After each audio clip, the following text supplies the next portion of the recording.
रानीगंज के ऐतिहासिक सियारसोल राज परिवार के पीतल के रथ को इस बार के दुर्गा पूजा की त्रयोदशी के दिन विसर्जित किया जाएगा और पुनः रथ को कारीगरों द्वारा पीतल के रथ को एक नए रंग रूप में सजाकर पुनर्जीवित किया जाएगा। इस खबर के बीच शुक्रवार को हजारों जगन्नाथ भक्तों ने आखिरी बार इस प्राचीन पुराने रथ को नए महल से पुराने महल तक खींचा और भक्तों का उत्साह इस दौरान देखने लायक था। इस बार रथ यात्रा का समय विशिष्ट तिथि के अनुसार तय होने के कारण रथ की रस्सी को सुबह 7:30 से 8:30 बजे के बीचों बीच ही खींचा गया, जिससे रथ यात्रा जल्दी समाप्त हो गई। ज्ञात हो कि रानीगंज के 102 वर्ष इस प्राचीन के रथ को देखने के लिए दूर दराज से बड़ी संख्या में श्रद्धालु इकट्ठा हुए थे।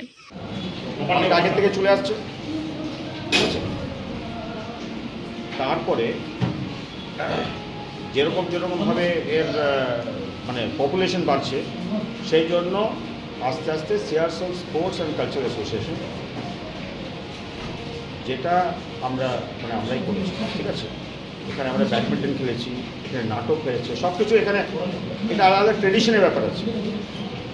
এবং আমি মনে করি যে এই যে রথ, এই রথ not only Searsole, not only district Burdwan, not only West Bengal, কিন্তু ইন্ডিয়ার মধ্যে ওয়ার্ল্ডের মধ্যে এক নম্বর। গুগল সার্চ করে দেখুন, নাম্বার 1। নাম্বার 2, কিভাবে বলছেন হঠাৎ করে এরকম যে আপনার রথটাই নাম্বার 1? মানে আমাদের এখানে আমাদের যে রথটা আছে যে করেছে, কিন্তু এইটা একটা we are proud of it, যার জন্য দেখছো এত মেম্বার আমাদের, কত ওরা খাটছে উইদাউট এনি ইন্টারেস্ট। কি ইন্টারেস্ট নিয়ে খাটছে? ওরা একটা ডেভেলপমেন্ট চাইছে, ঠিক আছে।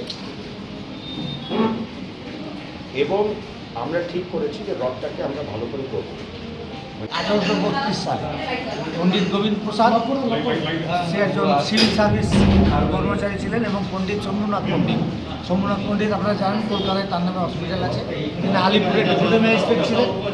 আর পণ্ডিত গোবিন্দ প্রসাদ আলেকজান্ডার অ্যান্ড কোম্পানির কাছে কর্মচারী ছিলেন, খুব ইংরেজিতে দক্ষ ছিলেন, তিনি খুব বিশ্বস্ত কর্মচারী ছিলেন। এখন সিয়ারসোলের এই জমিদারি এটা বর্ধমানে নিলাম হচ্ছিল, তিনি একদিন ওই কিনে নিয়েছিলেন। তারপরে জমিদারি পত্তন হয়। খুব সম্ভবত 1874 সালে কাঠের রথ সূচনা হয়েছিল সিয়ারসোলে, এবং অন্য জায়গায় যে বলরাম, সুভদ্রা, কৃষ্ণ, তার বদলে এখানে দামোদর চন্দ্রজি রথে আরোহণ করেন।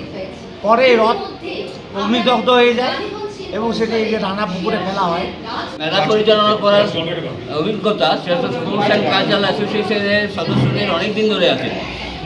গত কয়েক দশক ধরে Searsole sports and cultural association এই মেলা আয়োজিত করে আসছে এবং দক্ষতার সঙ্গে করে আসছে।